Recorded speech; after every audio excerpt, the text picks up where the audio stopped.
The Tale of Peter Rabbit by Beatrix Potter, and many other stories like it are available at Gutenberg.org. The books you find there are free because they are in the public domain. You can read them, copy them, even give them away if you want. The Tale of Peter Rabbit is a story about a bunny who gets into trouble, but he gets what he deserves at the end. The Tale of Peter Rabbit by Beatrix Potter.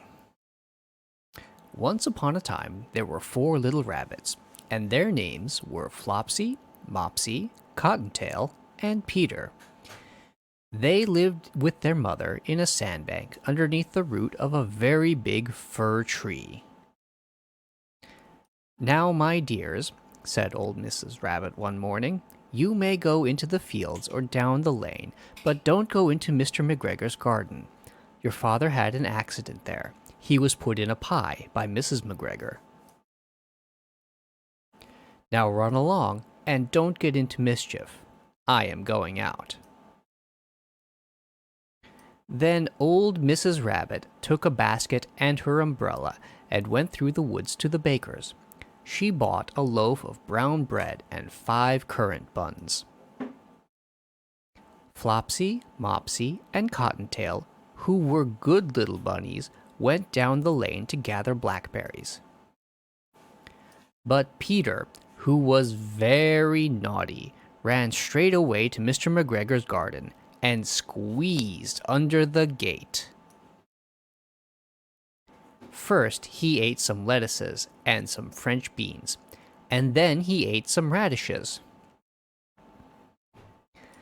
And then, feeling rather sick, he went to look for some parsley. But round the end of a cucumber frame, whom should he meet but Mr. McGregor?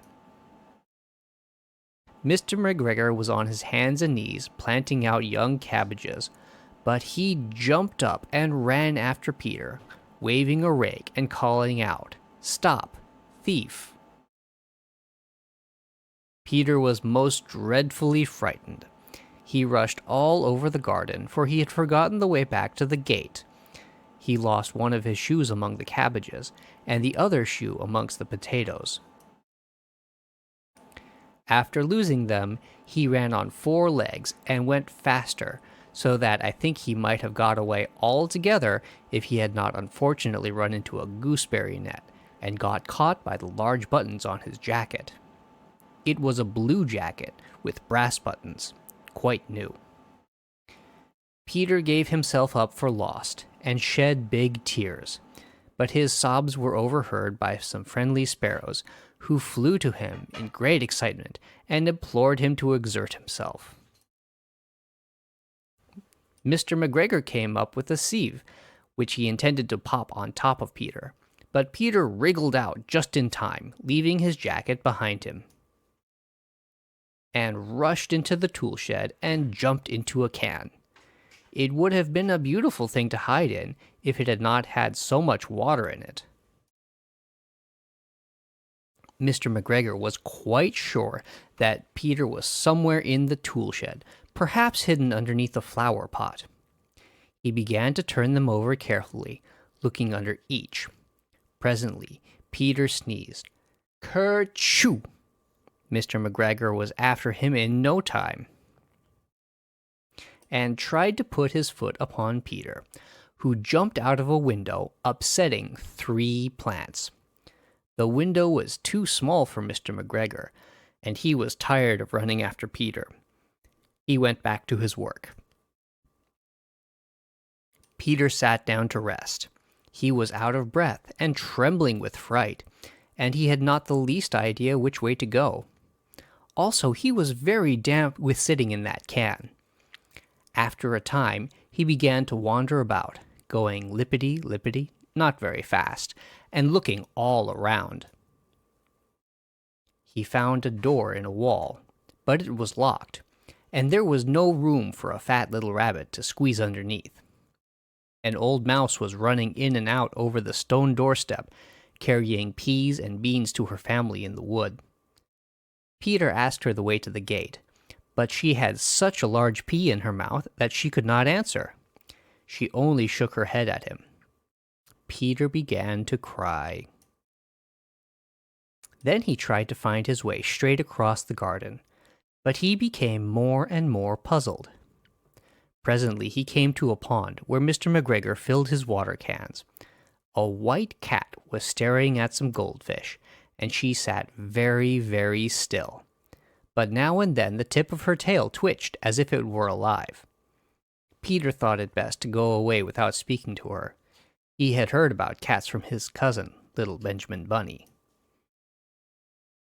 He went back towards the tool shed, but suddenly, quite close to him, he heard the noise of a shoe. Scritch, scratch, scratch, scritch. Peter scuttered underneath the bushes, but presently, as nothing happened, he came out and climbed upon a wheelbarrow and peeked over. The first thing he saw was Mr. McGregor hoeing the garden. His back was turned toward Peter, and beyond him was the gate. Peter got down very quietly off the wheelbarrow and started running as fast as he could along a straight walk behind some black currant bushes. Mr. McGregor caught sight of him at the corner, but Peter did not care. He slipped underneath the gate and was safe at last in the wood outside the garden. Mr. McGregor hung up the little jacket and the shoes for a scarecrow to frighten the blackbirds. Peter never stopped running or looked behind him until he got home to the big fir tree.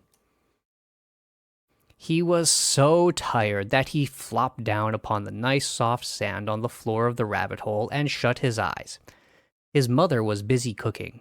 She wondered what he had done with his clothes. It was the second little jacket and pair of shoes that Peter had lost in a fortnight.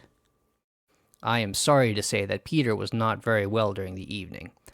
His mother put him to bed and made some chamomile tea, and she gave a dose of it to Peter.